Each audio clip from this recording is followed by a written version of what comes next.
At 09:23 hours on June 14, 2025, the USS Roosevelt was conducting a routine freedom of navigation patrol in the South China Sea, a patrol that would change the balance of power forever.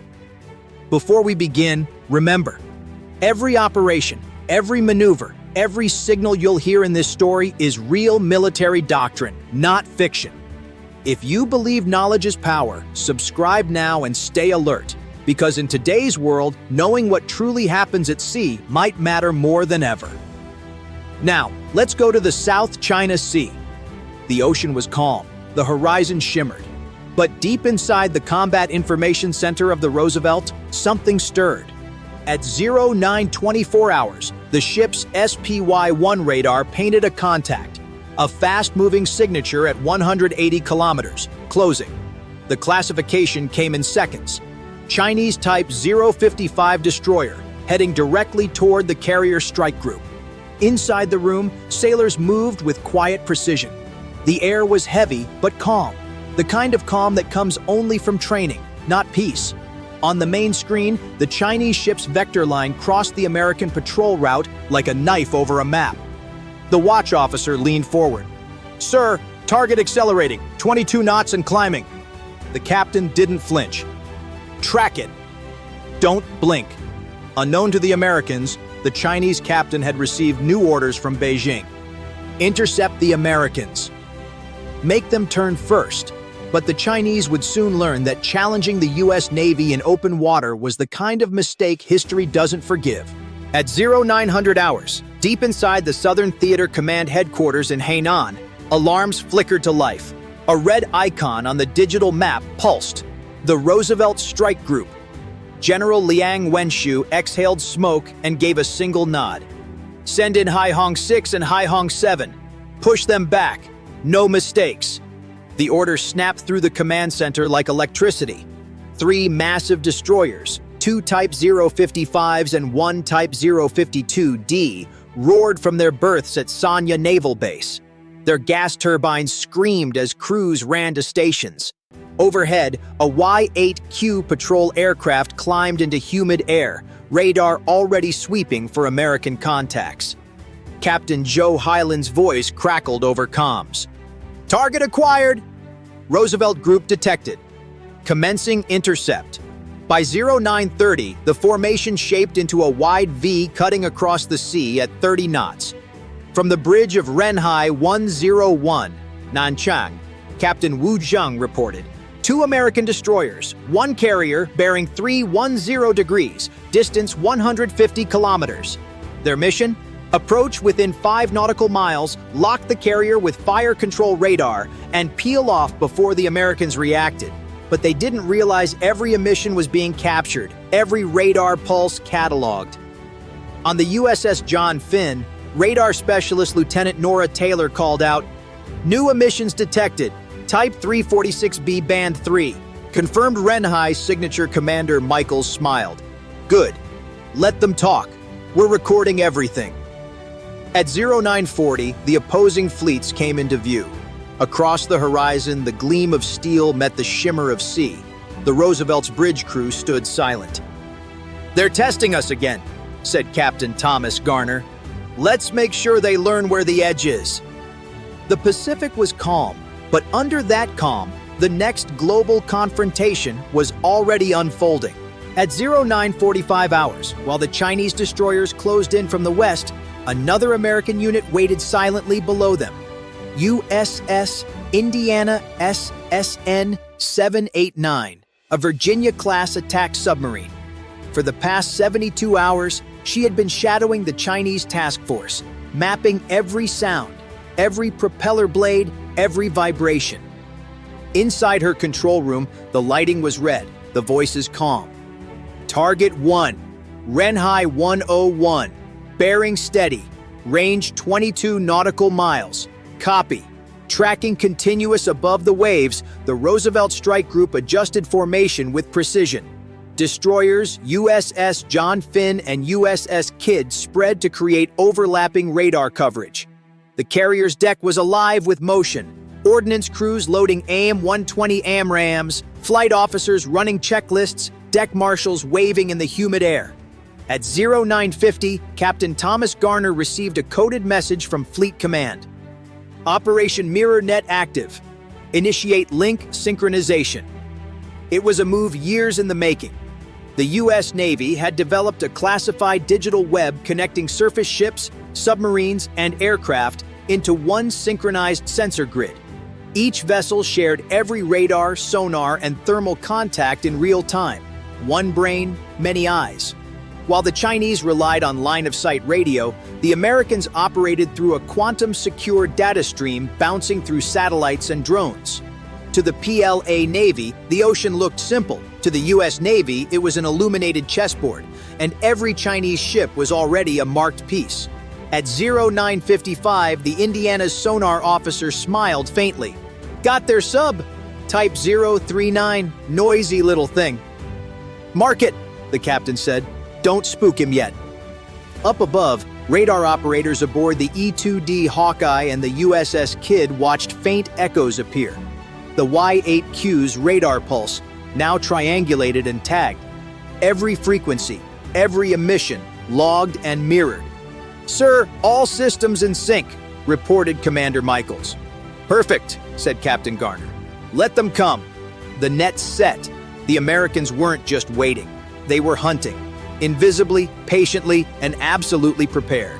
At 10:02 hours, the tension finally broke the surface. The Chinese Y-8Q patrol aircraft dove lower, its radar flooding the Roosevelt strike group with high-power emissions, the airborne equivalent of shouting into a megaphone. Within seconds, two FA-18E Super Hornets from VFA-14 Top Hatters launched from the Roosevelt's deck, afterburners igniting in twin blue plumes. Eagle 1 airborne, radar hot. Eagle 2 in trail, weapons safe. Up in the sky, the radar picture turned electric. The Y-8Q's outdated sensors tried to track the Hornets, but the American jets slipped through like ghosts. Every 3 seconds, the Chinese radar lost lock. Every 3 seconds, the U.S. pilots gained another advantage. By 10:06, the first J-15 fighters from the Shandong carrier blipped onto American screens. They were climbing hard, engines straining, struggling to reach altitude. Inside the Roosevelt's CIC, Commander Michaels called it multiple contacts. ID J-15, Vector Hornets to intercept. The Super Hornets spread wide, executing a defensive wall formation, one high, one low, one trailing. Textbook U.S. Navy air doctrine.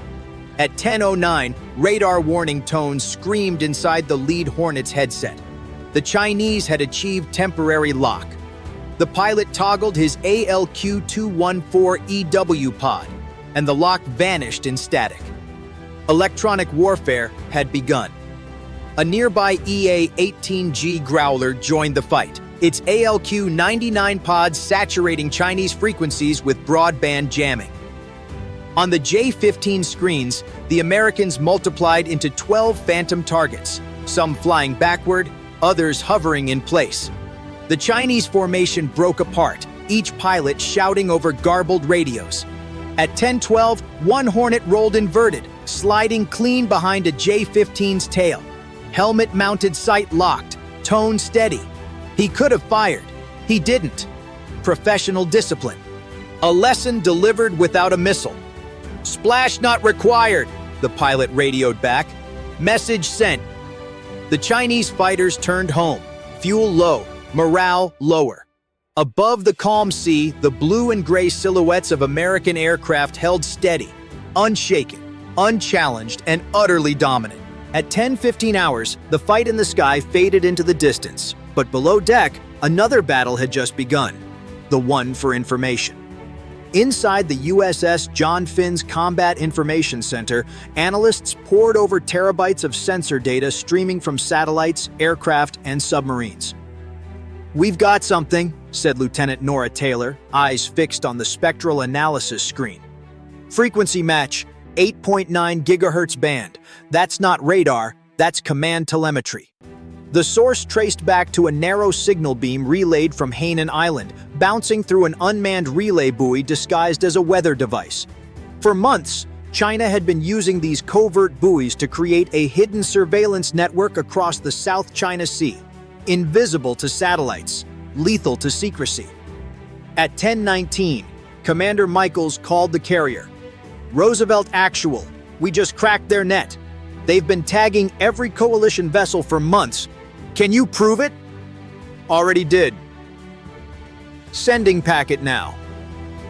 On Roosevelt's bridge, Captain Garner watched decrypted data flood the big screen. Digital fingerprints linking the buoys to the planned Southern Command. Each buoy carried encrypted memory banks labeled in Mandarin. Each broadcasted precise NATO vessel telemetry. The evidence was irrefutable. The entire Operation Beijing denied for years the GhostNet program was real, and it had just been exposed by the same task force it tried to shadow. "Public release protocol?" Garner asked. "Negative," replied Fleet Command. "We leak it quietly. Let them squirm."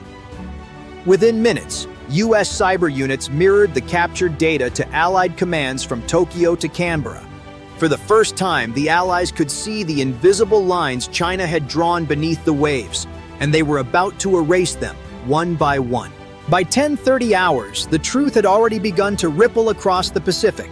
The decrypted GhostNet data, the map of China's secret surveillance web, reached Washington, Tokyo, Canberra, and London almost simultaneously. Within the hour, it was the most classified open secret on Earth. At the Pentagon, analysts briefed the National Security Council. "They've been recording our movements for 2 years," one senior officer said. "Every ship, every patrol route. This wasn't surveillance. It was battlespace preparation." At 10:45, the White House issued a calm but cutting statement. "The United States will continue to uphold the freedom of navigation and the rule of international law." No threats, no accusations, just the quiet tone of a power that didn't need to shout. Meanwhile, in Beijing, panic cloaked itself in arrogance. State television denied everything, showing smiling anchors and serene coastlines. But satellite imagery told a different story. Chinese ships were burning documents, retrieving buoys, and abandoning positions across the South China Sea. By 1100, the U.S. Navy had pivoted from defense to dominance. Publicly, the Roosevelt Strike Group remained on routine patrol. Privately, a classified directive went out.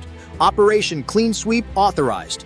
Neutralize remaining GhostNet assets, cyber units from the US, Japan, and Australia coordinated a digital strike, erasing entire communication nodes within minutes.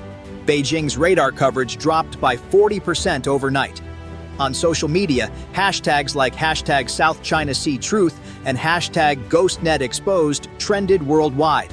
Every image, every decrypted buoy log, every leaked frequency map painted one undeniable reality. The dragon had been caught in its own web, and the world was watching. By sunrise on June 15th, the South China Sea was silent again. The GhostNet was gone. The Chinese task group had retreated north, its ships trailing thin smoke and wounded pride.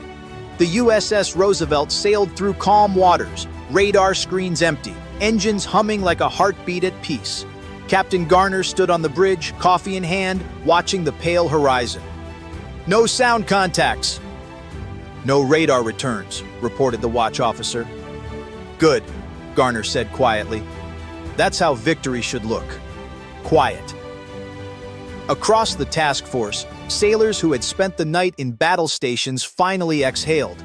The sea smelled of fuel and salt, but also of relief.